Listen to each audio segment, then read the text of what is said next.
వాయనాడ్ విలయంలో మృతుల సంఖ్య అంతకంతకు పెరుగుతూనే ఉంది. ఇప్పటి వరకు 316 మంది చనిపోయారు. బురద తవ్వే కొద్దీ శవాలు బయటపడుతున్నాయి. వాయనాడ్ మొత్తం శవాల దిబ్బగా కనిపిస్తోంది. ఎటు చూసినా మృత్యు ఘోషే వినిపిస్తోంది. ఇంతటి తీవ్ర విషాదంలో కూడా వాయనాడ్ రెస్క్యూ ఆపరేషన్లో ఒక అద్భుతం జరిగింది. 4 రోజుల తరువాత 4 వ్యక్తులు ప్రాణాలతో బయటపడ్డారు. పడవెట్టి కున్నులో ఆర్మీ సైన్యం 2 మహిళలు 2 పురుషుల్ని కాపాడింది. ఆ 4 మృత్యుంజయులుగా నిలిచారు. శిథిలాల కింద నుంచి వారిని రక్షించిన సైన్యం చికిత్స నిమిత్తం వారిని ఆసుపత్రికి తరలించింది. మరొకవైపు చెలియార్ నదిలోనూ హెలికాప్టర్ సహాయంతో గాలింపు చర్యలు కొనసాగుతూనే ఉన్నాయి. మృతదేహాలను వెలికి తీయడానికి స్నీపర్ డాగ్స్ సహాయం కూడా తీసుకుంటున్నారు రెస్క్యూ టీం.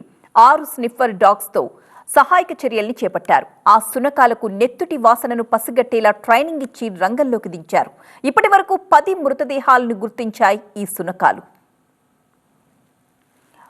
ముండక్కై గ్రామంలో అయితే మొత్తం బురదమయమైపోయింది. చూరల్మల్ నుంచి ముండక్కై వెళ్లడానికి 140 మంది ఆర్మీ జవాన్లు 31 గంటల పాటు నాన్ స్టాప్ గా శ్రమించి ఒక బ్రిడ్జిని నిర్మించారు. 190 అడుగుల ఈ బ్రిడ్జ్ పూర్తయిన తరువాత పైకి వెళ్లి చూస్తే అక్కడంతా హృదయ విదారకమైన పరిస్థితులున్నాయి.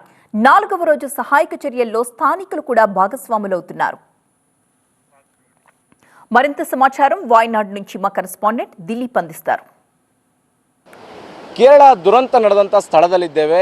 ಈ ಹಿಂದೆ ಈ ಒಂದು ಸ್ಥಳ ಒಂದು ರಸ್ತೆ ಆಗಿತ್ತು. ಆದರೆ ರಸ್ತೆ ಸಂಪೂರ್ಣವಾಗಿ ಕೊಚ್ಚಿ ಹೋಗಿದ್ದ ಕಾರಣಕ್ಕೋಸ್ಕರ ಈ ಒಂದು ಪ್ರದೇಶದಲ್ಲಿ ಈಗ ಸೇತುವೆಯನ್ನು ನಿರ್ಮಾಣ ಮಾಡಿರುವಂಥದ್ದು. ಅಂದರೆ 2 ದಿನಗಳಲ್ಲೇ ಈ ಒಂದು ಸೇತುವೆಯನ್ನು ಸೇನಾ ಪಡೆಗಳು ಮಾಡಿರುವಂಥದ್ದು. ಯಾಕಂದರೆ ಈ ಒಂದು ಪ್ರದೇಶದಿಂದ ಮತ್ತೊಂದು ಊರಿಗೆ ಹೋಗಬೇಕಾದ್ರೆ ಅಂದರೆ ಈಗ ನಾವು ಚೋರಲ್ಮಲೆ ಎನ್ನುವಂಥ ಜಾಗದಲ್ಲಿದ್ದೇವೆ. ಅಲ್ಲಿಂದ ಮುಂಡಕ್ಕೈ ಎನ್ನುವಂಥ ಜಾಗಕ್ಕೆ ಸಂಪರ್ಕ ಕಲ್ಪಿಸುವಂಥ ಈ ರಸ್ತೆ ಆಗಿತ್ತು. ಆದರೆ ಈ ಒಂದು ರಸ್ತೆ ಸಂಪೂರ್ಣವಾಗಿ ಕೊಚ್ಚಿ ಹೋಗಿರುವಂಥದ್ದು. ರಸ್ತೆ ಮಾತ್ರ ಅಲ್ಲ, ಇಡೀ ಊರೇ ಕೊಚ್ಚಿ ಹೋಗಿದೆ.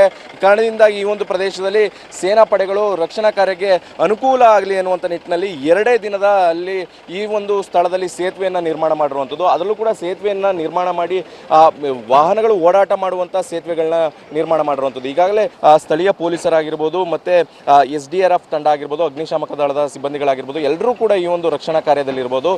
ಜೊತೆಗೆ ಇಲ್ಲಿ ಹೋಗುವಂಥವರು ಮತ್ತೊಂದು ಸ್ಥಳಕ್ಕೆ ಅಂದರೆ ಯಾರೆಲ್ಲ ರಕ್ಷಣಾ ಕಾರ್ಯಕ್ಕೆ ಹೋಗ್ತಾರೆ ಅವರ ಪ್ರತಿಯೊಬ್ಬರ ಹೆಸರನ್ನು ಬರೆದುಕೊಂಡು ನಂತರ ಅವರನ್ನು ಬಿಡುವಂಥ ಕೆಲಸವನ್ನು ಮಾಡ್ತಾ ಇರುವಂಥದ್ದು.